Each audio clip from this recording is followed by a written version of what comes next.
Fala pessoal, bem-vindos a mais um episódio do Filosofia Tech e hoje a gente está no último episódio da primeira temporada. E não podia ser diferente, né? A gente trouxe uma pessoa super especial, super aí dentro do mundo de tecnologia, do mundo do cinema, é um comunicador exímio aí e eu acho que todo mundo deve conhecer. Então eu queria dar boas-vindas aqui ao Rolandinho, primeiro agradecer aí ter aceitado o nosso convite e queria que você se apresentasse um pouquinho, falasse dos seus projetos. Eu que agradeço o convite, é um prazer estar aqui.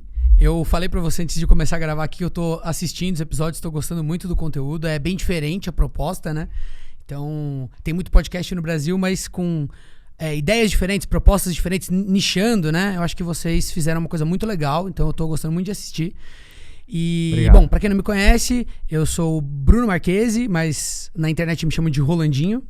E eu tenho vários canais de cultura pop, a gente tem alguns, né, de cinema, de videogame, de música. Também tem um canal de unboxing e de tecnologia. E tô aí na internet já há mais de 15 anos produzindo conteúdo, então peguei todos os momentos diferentes, né, da internet brasileira aqui, né, todas as comunidades, os influenciadores, todo esse boom aí que aconteceu, as redes sociais indo e voltando, caindo e tal. E mais recentemente comecei a me interessar assim, a respeito do impacto que essas novas formas de comunicação estão causando na gente, né? Na forma como a gente entende o mundo, como a gente recorta o significado das coisas, porque eu tive um período ali na letras, então semântica, semiótica também me interessam. E aí comecei a perceber que o meio altera um pouco também a forma, o meio que a gente comunica, né? Altera a forma como a gente entende o mundo. Isso começou a me interessar também. Então acho que esse é um dos assuntos que a gente vai tratar aí, mas é um grande prazer estar aqui. Legal. Pô, eu acho primeiro super interessante essa sua curiosidade, né? Partindo do princípio que você ganha dinheiro com comunicação, me parece algo muito responsável você querer entender quais são os impactos, né? Porque, de certa forma, a gente sabe o quanto, principalmente você que é um influenciador e, enfim, vive disso, quanto que uma palavra, enfim, uma semântica mal conduzida pode gerar de impacto na vida das pessoas, né? Bom, um dos assuntos que a gente estava falando até antes da gente começar o episódio é em relação à distopia, né? Enfim, acho que muitos autores lá atrás já diziam tudo o que aconteceu hoje de forma assustadora, eles acertaram, assim, demais, né? Sim.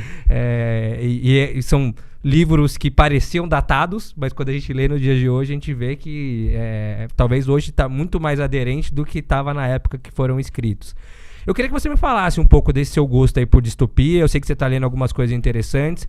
E falar como que você vê, assim, essa intersecção entre todas essas principais distopias escritas, né, com o que a gente está vivendo aí na era da comunicação da internet.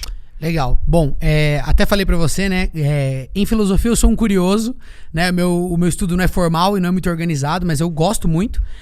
E o que eu mais li foi estoicismo, coisas assim que me interessa demais e fez bem pra mim, porque é uma filosofia mais aplicável, né? Mais prática, então isso é muito legal.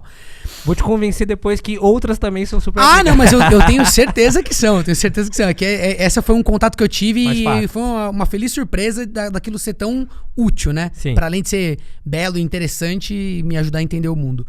Mas as distopias em si, elas pra mim são interessantes porque você criar um cenário tanto utópico quanto distópico é uma possibilidade de fazer uma discussão mais abstrata e também, eu acho que com elementos mais filosóficos. É quando a literatura tem uma ótima oportunidade. A ficção científica em geral tem essa oportunidade, né?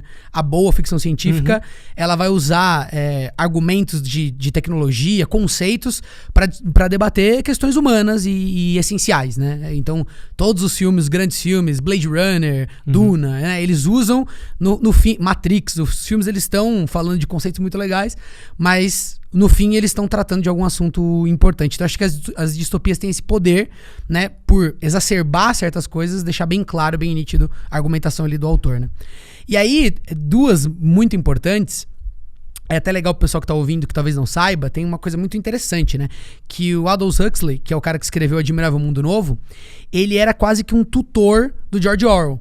E o George Orwell tinha uma grande admiração por ele. E quando ele escreveu 1984, né, existe o Admirável Mundo Novo, que é uma distopia, é muito interessante, porque não é uma sociedade onde as coisas deram errado do ponto de vista da própria sociedade e das pessoas que participam daquela sociedade.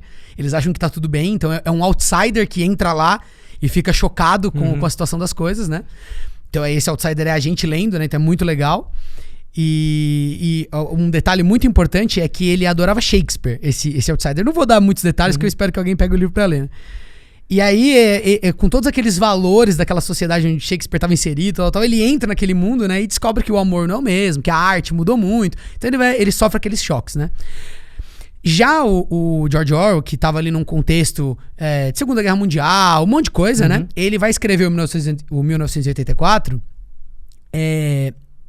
vendendo uma versão de distopia onde um governo autoritário vai impedir a gente de exercer a nossa humanidade. Então, vai censurar, então você não vai saber o que é verdade, o que é mentira, vai alterar as notícias, né? Vai dissolver a verdade, digamos assim. Então você tem o Big Brother que tá assistindo todo mundo. Então é muito impositivo e muito agressivo. É através da agressão, da repressão que as pessoas serão controladas. E aí eu adoro uma carta que o Huxley escreveu pro George Orwell quando ele terminou de ler o livro, né? Elogiando a escrita do Orwell, porque realmente, né, foi um super autor, fantástico. Mas no final ele fala, olha, a respeito da sua visão de futuro, eu ainda acredito que a minha visão do Admirável Mundo Novo ainda vai ser mais correta para um futuro. E eu tô com ele, a gente tá vendo exatamente isso. Tá vendo exatamente isso. Que as pessoas não vão precisar ser controladas. Elas, por vontade própria, vão, através da tecnologia, inclusive, aderir a práticas que vão afastá-las dessa dita humanidade e vão colocá-las em estados mais automáticos, estados mais controláveis. Ele usa um termo, né, específico, eu esqueci, auto alguma coisa. É muito da hora isso, porque é auto-hipnose, ele até usa o termo hipnose numa... Sim. Que eu entendo, né, hoje em dia, não como hipnose de fato, mas eu entendo como as redes sociais, né? Sim, o controle pelos algoritmos. Ele estava querendo dizer que o controle das massas, o ser humano enquanto conjunto, ele vai ser controlado e ele não vai precisar de uma forma repressiva, digamos assim, né? Isso vai acontecer naturalmente. Né? Exatamente.